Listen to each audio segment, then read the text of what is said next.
This is the MHS Pawdcast, the online radio voice of Metuchen High School. Hello, everyone, and welcome to the Metuchen High School Podcast, the radio voice of Metuchen High School. I'm Eddie Kalegi. And I'm Josh Hyman. This is our first time having back-to-back shows, one week after the other.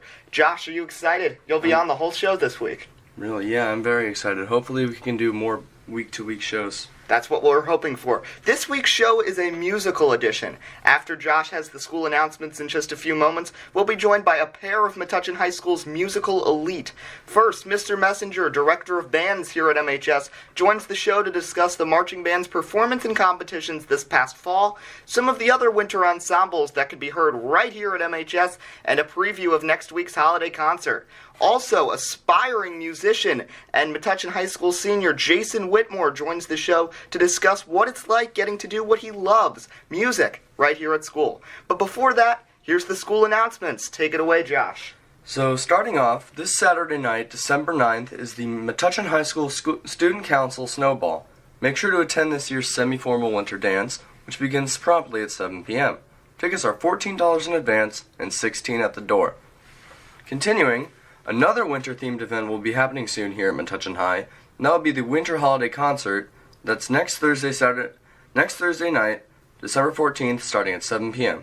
Come and enjoy some sounds of the season from the band, orchestra, choral club, and more. There'll be more information about this later in the show. And boy, is this year moving fast or what? Already, mid-marking cycle for second quarter is also Thursday, December 14th. Finally, help a great cause during this holiday season by donating child slippers for the Wiggly Warm Toe Slipper Drive. You can bring new slippers to school, and they'll be given to pediatric patients at St. Peter's University Hospital. Please participate. That's all I've got, Eddie. Thanks a lot, Josh. Now it's time for our first interview of this week's show. It's that time of year. The holidays are officially on their way, whether you like it or not. One of the best ways to enjoy the holidays is by attending next week's holiday concert. And to preview that and discuss what else is new in the MHS Music Department, we are extremely excited to be joined by Director of Bands here at the high school, Mr. Messenger. Welcome to the show. Well, thank you very much for having me, guys. All right, so first, let's talk a little about you.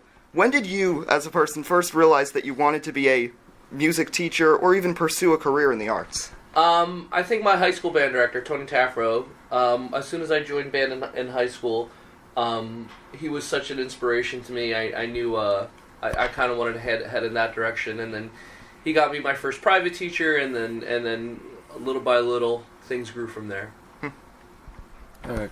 So what's it like getting to spread your musical knowledge to others on a daily basis? That's the best part of being a band director, is just seeing the growth, because music is interesting, because every day you can see someone getting better, whether it's someone in the 5th grade band or someone in the middle school band or someone in the 8th grade band. The growth is continuous, and that's the most rewarding part. So let's move on to the Metuchen High School Band, and starting with the marching band. How do you feel about their overall performance in competitions this year, and what impressed you the most?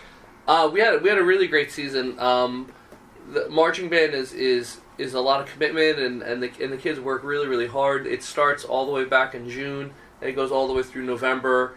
We got to perform at Hershey Park Stadium, at MetLife Stadium, which was some great performances. The kids, they were a lot of new members, a lot of young members. They worked really hard all the way through the Thanksgiving Day game. I thought they had a really successful season. All right, so what are some of the other competitive ensembles that the music department runs throughout the year? We have a jazz band that competes throughout the springtime. There's also a non-competitive jazz band.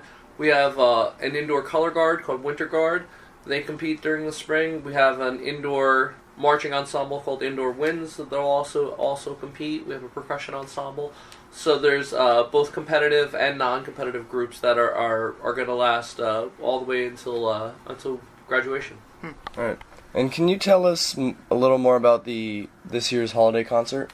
Yeah, all of our concerts are kind of a culmination of all the work that all the groups have put in since the beginning of the school year. It's going to feature almost every single performing group in the school: the percussion ensemble and the jazz band, the concert choir. There's a community group, plus the concert choir, plus the string orchestra doing the Hallelujah chorus, which has been a tradition for many, many years here. There's the string orchestra, the symphony orchestra, the concert band. So there's a lot of music. It's a great night. It's a long night, but it's worth it. One last question. Being that you're a musician yourself, what are some qualities that like good musicians should have, and like what advice would you give to someone who wants to get into music? I think you just need to be self-motivated. That's the best quality of a musician, and discipline. It's not something that's going to come overnight. Being a great musician takes time and it takes energy, and you have to motivate yourself every single day to want to get better. And my advice to anybody looking to pursue music is just find an instrument you love or a style of music you love, because that's going to want to keep you coming back and working on it every single day. All right, so remember to attend this year's holiday concert next Thursday night, December 14th at 7 p.m., and throughout the course of the year, support the Metuchen High School Music Department at all of their performance and competitive endeavors. Mr. Mess, it's been a blast. Thanks for joining us on the MHS Podcast. Thank you guys very much for having me. Stay with us. When we return, moving from a music teacher to an aspiring musician, we'll talk to Jason Whitmore. But first, here's a word from our sponsors. Insurance. It's a commodity. It shouldn't be an impulse buy. Purchasing the right insurance takes time, and it must be fitted for your goals and your lifestyle. Farmers Insurance likes to do it right. They invite you to sit back, have some coffee, and relax. They listen to your needs, desires, and dreams, and shape an insurance policy just for you. An old-fashioned take on insurance? Possibly, but it's been working for agents and clients alike for years. Visit your local agent, Ed Van Eckert, today at 54 Pearl Street, right here in Metuchen, or call 732-548-4444 for a free quote. Ed's #1 concern is Metuchen. Once again, that's 732-548-4444 or at 54 Pearl Street in Metuchen. Farmers, making the brainy borough smarter about insurance. We are farmers. Bum, ba-dum, bum, bum, bum, bum. Having trouble seeing the board in class? Do you need safety glasses for your school sport? If you answered yes to either of these questions, head over to Optique Unique, the eyeglass store at 406 Main Street in Metuchen. Optique Unique does it all. Not only do they offer eyewear for all ages, they also sell sport-specific safety glasses for kids and adults. Call them at 732-321-2020. That's 732-321-2020, or visit OptiqueUnique.com. Do you want to build character, build confidence, or even build yourself? All that and more can be accomplished at the Black Belt Institute at 23 New Street, right here in Metuchen. Students of all ages have been able to learn respect, discipline, fitness, and self-defense from their experienced instructors for over 20 years. Whether you're an adult looking for stress reduction or know someone young who has interest in Taekwondo, the Black Belt Institute is the place to go. The Institute takes a fun approach at teaching the rules of self-defense, instilling in their students an I-can-do-it attitude. Interested in taking a class? Call them at 732-205-9797 or visit their website at blackbeltinst.com. Once again, that's 732-205-9797 or blackbeltinst.com. The Black Belt Institute, Metuchen's leader in martial arts and fitness. Let's give a thank you to some of our sponsors. Thank you to What's the Scoop, Reflections on Main, the Main Street Barbershop, and the Metuchen Savings Bank. None of this would be possible without the help of these businesses. Welcome back to the Metuchen High School Podcast, the radio voice of Metuchen High School. I'm Eddie Kalecki. And I'm Josh Hyman. It's always good to have a career path set early in life, and that is exactly what our next guest has. An aspiring musician and senior at Metuchen High School, Jason Whitmore. Jason, welcome to the MHS Podcast. Thanks for coming on. Thank you. All right, so first question. When was it that you realized that you wanted to be a musician? I wouldn't say it was one specific moment, more of a gradual realization. For a while, like maybe until I was like 11, I liked music as much as anyone, but was pretty content to listen to whatever like came on, whatever I heard, like on the radio, on school buses and stuff.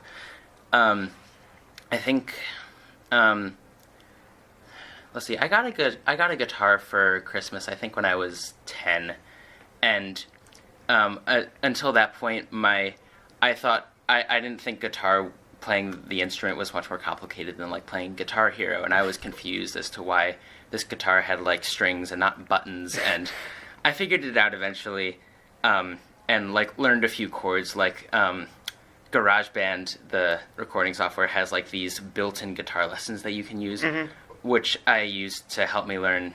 And also my dad played guitar, and so I was sort of surrounded by his music growing up. And so I guess getting a guitar and slowly learning it sort of like awakened a musical sense that I'd sort of been developing without realizing it. And then, I fell in love with like the Beatles in middle school and Joni Mitchell, and started learning how to play their songs, and then slowly just started expanding my music tastes, and till the point where it became most of what I thought about, which is now. So you said you like the Beatles and Joni Mitchell, so who are some of your musical influences? Well, there's those two. If we want to talk about biggest musical influences on this particular project, those two are big ones. Brian Eno, a famous producer from the 1970s, is also a huge influence for me, and somebody I've been listening to a lot recently. A lot of underground folkier artists. Little Kid is a small, very little-known band that has had a lot of influence on me recently. Arcade Fire is a big one. They're sort of anthemic, I don't know how to pronounce that word. Their sound is sort of something that I like to go for a lot. It's just sort of like a big sort of wall of sound of a lot of different rock instrumentation and synths and stuff. That sort of sound is something I like to go for. I find it really powerful. Well, I've learned that now you practice every day with Mr. Levy, so tell us about what brought you guys together. I joined the school's house band when I was in 9th grade, not at his request, at a student's, but so I met him very early on in my high school career, and I don't know, we just sort of, we've just always seen each other pretty constantly since I was a freshman, even though I didn't have him for a class properly until last year, but we've known each other since I was 14. Or 15. So, I don't know. I've always liked him. I always thought he was pretty cool. And it was just cool to find a teacher I could, like, talk to music and just other things about from early on in going to high school. It helped me to feel at home. And, yeah, it's super great to finally be getting to do this project with him, because we've been talking about it since I was a sophomore. So what is it like getting to practice and perfect your skills on a daily basis at school? It's pretty wonderful. I wouldn't say there's a lot of practicing that goes into it. It's more a performance and, like, let's get some work done environment. But it's really great to, like, come into this room every day, and he says, well, what are we doing today? And I can say, we're laying down a bass line, we're laying down this guitar line, we're doing vocals, we're editing this track, we're doing something, and generally by the end of the 45 minutes, it's done, and we feel accomplished and closer to the end of this project. Yeah. So you mentioned to the end of this project. What are some of your future plans with this project? Well, the album is intended to be done around the beginning of May. It'll probably have 6 or 7 tracks on it. And there should be an album release party. It might be at the old Franklin Schoolhouse. It might be somewhere else. But there will be some sort of live performance of the album and probably some other material as well. And hopefully we get a good amount of attendance for that. And we'll release the album, on CD and on digital, like on Spotify and iTunes and stuff, and hopefully get a good amount of traction for it. There is some dream of doing some sort of music video, creating some sort of, like, visual media attention for it on YouTube or otherwise. Very cool. So, once again, that was senior here at Metuchen High School and aspiring musician Jason Whitmore. Jason, thanks for joining us on the show. Thank you for having me. All right, so that's going to wrap up this week's edition of the Metuchen High School podcast. For everyone here, I'm Eddie Kalegi. And I'm Josh Hyman. We'll see you next time. Our next broadcast will be the basketball game next Saturday, December 16th. Next show will be our holiday special, December 20th. We're signing off on the MHS Pawdcast, the radio voice of Metuchen High School.